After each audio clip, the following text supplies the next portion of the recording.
Welcome to MythBusters Aftershow. This episode is Do Try This at Home. First question, when you were kids, did you do crazy stuff at home, or was it only when you became special effects artists that you started that? No, I did crazy stuff at home. I figured out when I was a kid that there was a material in my dad's studio I could spray onto an ice cube, and then I could set the ice cube on fire. I thought that was really cool. I had an ice cube, and it was burning.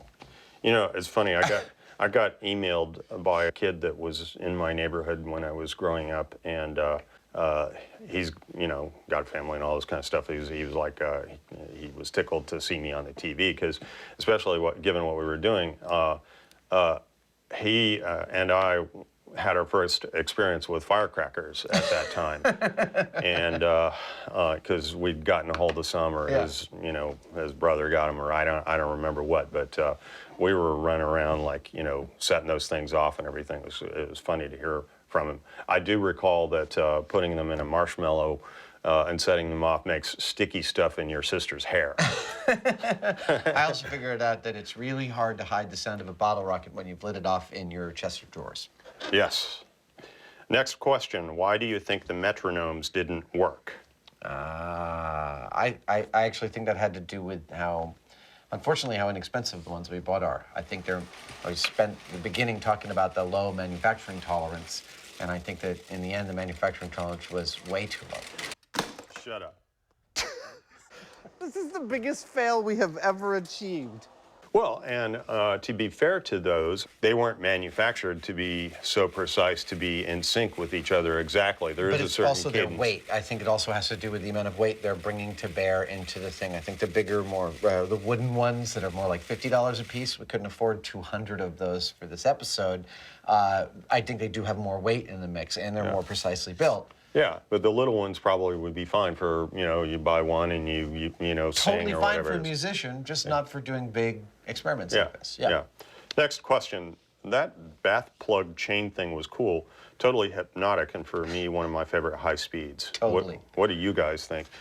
It was amazing. I mean, we knew about the effect. We knew about the effect. We didn't know all the parameters of how it worked. And that we could get it to go so far by tweaking it. That was exciting. It's also rare for us on set to find an effect that is easily reproducible and so consistently awesome. So that allowed our high-speed op, Duncan, to get some just beautiful cheesecake shots of this chain coming out. I mean, he spent days just getting extra shots to add color and add vibrance to this episode, and I think it's a beautiful job.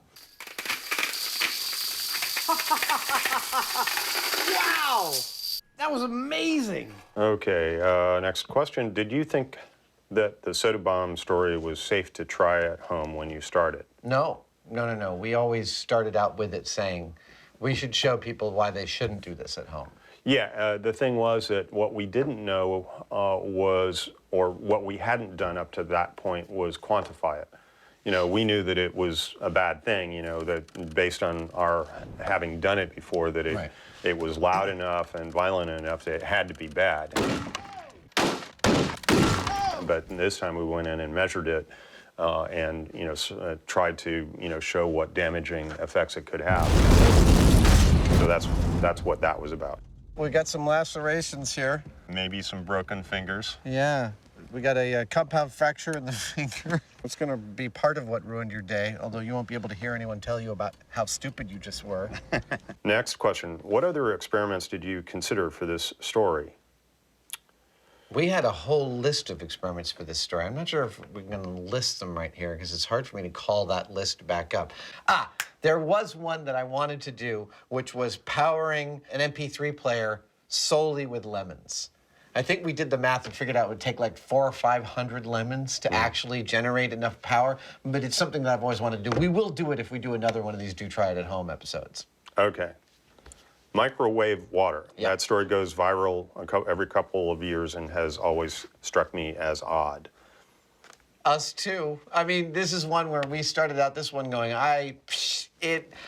I can't, but let's just try it. We'll give it our best shot. And I think our methodology is incredibly sound, and we have not found that there are any deleterious effects from microwave waters. Microwaves are not doing anything evil to your water at all.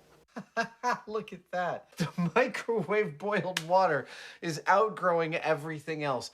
Given your history with growing plants, were you nervous that you wouldn't be able to grow anything at all? Yes.